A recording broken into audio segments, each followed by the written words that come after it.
আপনারা সকলেই অবগত আছেন যে 4 বছর অপেক্ষার পরে জেআরবিটি গ্রুপ ডির ফলাফল প্রকাশ্য হয়েছিল এবং 10ই সেপ্টেম্বর আমরা জেআরবিটি ডাইরেক্টরের অফিস ঘেরাও করেছিলাম। আমাদের দুটি শর্ত এবং ডিমান্ড ছিল, যার মধ্যে সবচেয়ে প্রথম ছিল যে ওয়েটিং লিস্ট যাতে তৈরি করা হয়।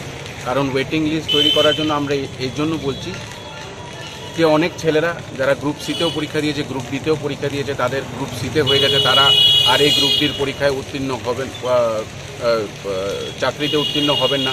বহির্রাজ্যের থেকে অনেক ছেলেরা পরীক্ষা দিয়েছিল, তারাও অর্ধেকের থেকে বেশি উত্তীর্ণ হবেন না। তো আমাদের সূত্রের খবর নিয়ার অ্যাবাউট 900 থেকে 1000 লোক এই পরীক্ষায় এই চাকরিতে উত্তীর্ণ হবে না।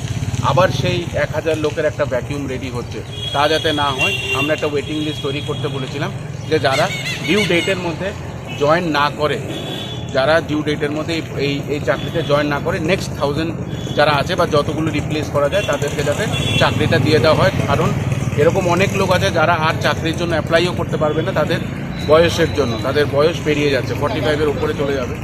এবং আমাদের দ্বিতীয় দাবি ছিল যে এই যে যতগুলো ছেলে মেয়ে পরীক্ষা দিয়েছে তাদের রিটেন এবং ভাইভার রেজাল্টগুলো আলাদা আলাদাভাবে যাতে পাবলিশ করে দেওয়া হয়। কারণ কেউই জানে না তারা রিটেনে কত পেয়েছে, কেউই জানে না তারা ভাইভাতে কত পেয়েছে। এবং আমরা 10 তারিখ যখন ডাইরেক্টর সাহেবের সঙ্গে কথা বলেছিলাম, উনি আশ্বাস দিয়েছিল যে উনি রেজাল্টটা 100% পাবলিশ করে দেবে এবং আমাদের যে প্রথম দাবি সেটা নিয়ে ওরা চর্চা করবে, ওদের বোর্ড অফ ডাইরেক্টরসরা বসবে। কিন্তু আমরা দেখছি তারা কুম্ভকর্ণের মতন ঘুমাচ্ছে, ওদের তরফ থেকে কোনো পদক্ষেপই নেওয়া হয়নি। তাই আমরা আজকে আবার ওনাকে একটা ডেপুটেশন দেবো, যেখানে আমরা সেই দুটো দাবি যেটা ত্রিপুরা প্রদেশ যুব কংগ্রেসের তরফ থেকে আমরা দিয়েছিলাম, তা যাতে তাড়াতাড়ি তারা কাজ শুরু করে, সেই দাবি নিয়ে আজকে আমরা ডাইরেক্টর সাহেবের কাছে যাব।